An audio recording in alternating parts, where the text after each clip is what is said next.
Hello there, welcome to Bryan Lomax Movie Talk and my review for Spider-Man Far From Home. Yes, we're back with Jon Watts as director from Homecoming. I suddenly took a big dip then, didn't I? That kind of says that, yeah, if you're reading my body language, you're not going to expect good things. But here's the thing. When I saw Homecoming, I wasn't overly impressed with it. I enjoyed it well enough, but I didn't really like the humour. I thought it was really badly signposted. I didn't laugh, basically. I thought it had a fantastic villain in Michael Keaton's Vulture. And there's some good action scenes in it. I gave it a 3-star rating. Now, I have watched it again since, and it's gone up, in my opinion.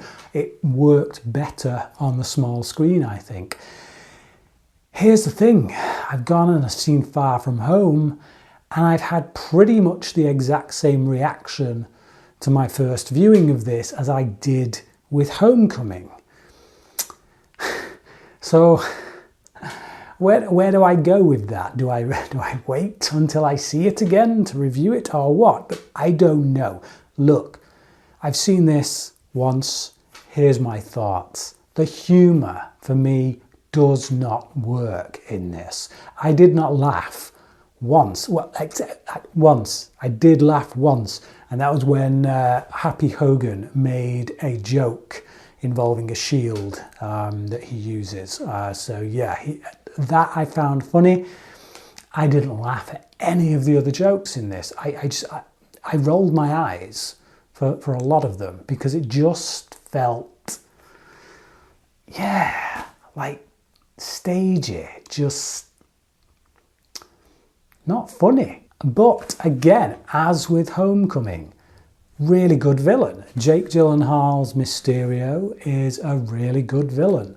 A lot of that is down to Gyllenhaal himself, obviously a really great actor. It's great to see him slumming it in a comic book movie. I never thought we'd live to see that day, but yeah, he's done it, and he does a good job.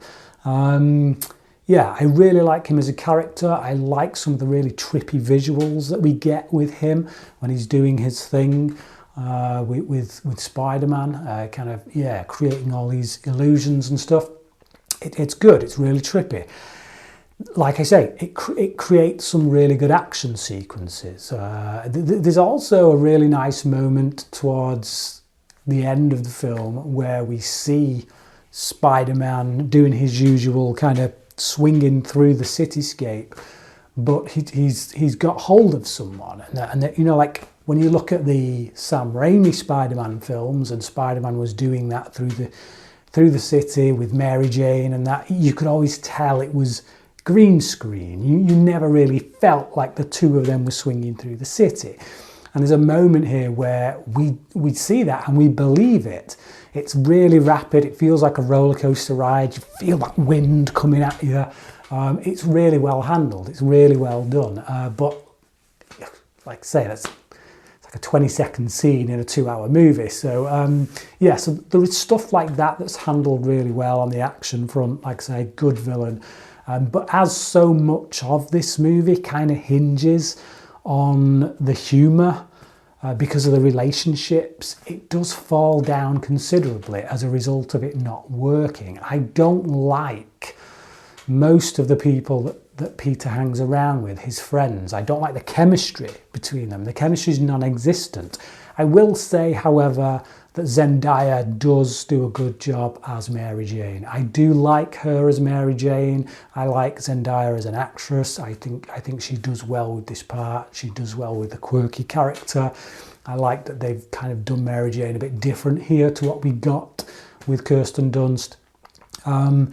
Like I say, it's just all those other people, Betty Brant, Peter Parker's best mate, who I can't remember the name of, Flash Thompson, and this other guy. It all just, I'm like, whatever. Bring on the villain, bring on the action, because these guys, they're not doing it for me. So yeah, it's a bit of a mixed bag, really. The film, like I say, on one half, once the action's kicking off, very entertaining.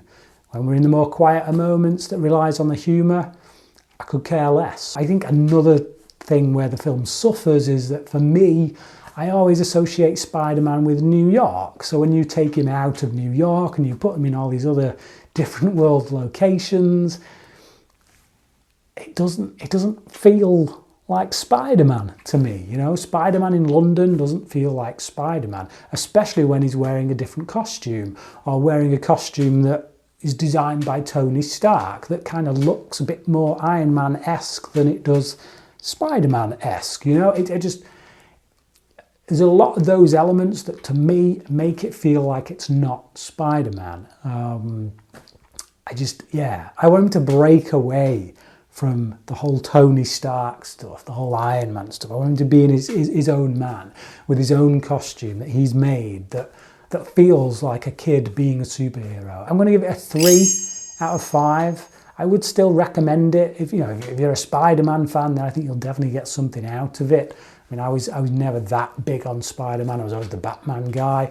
So maybe that's why, I don't know. If I was to do my Marvel ranking again, this would probably be at the bottom right now. So yeah, I'm going to give it a 3 out of 5. As I say, it is enjoyable. It's just quite disappointing. For a Marvel movie in which they usually you can guarantee a 4-star rating for them. They're just that reliable. Here, and I don't know if it is because Sony are handling it, but yeah, what can I say? 3 out of 5 from me. But what about you? Have you seen Spider-Man Far From Home? And if so, what did you think about it? How do you think it compares to other Spider-Man solo outings? Leave your comments below. Let me know your thoughts. Thanks for watching this video. And until next time, cracking.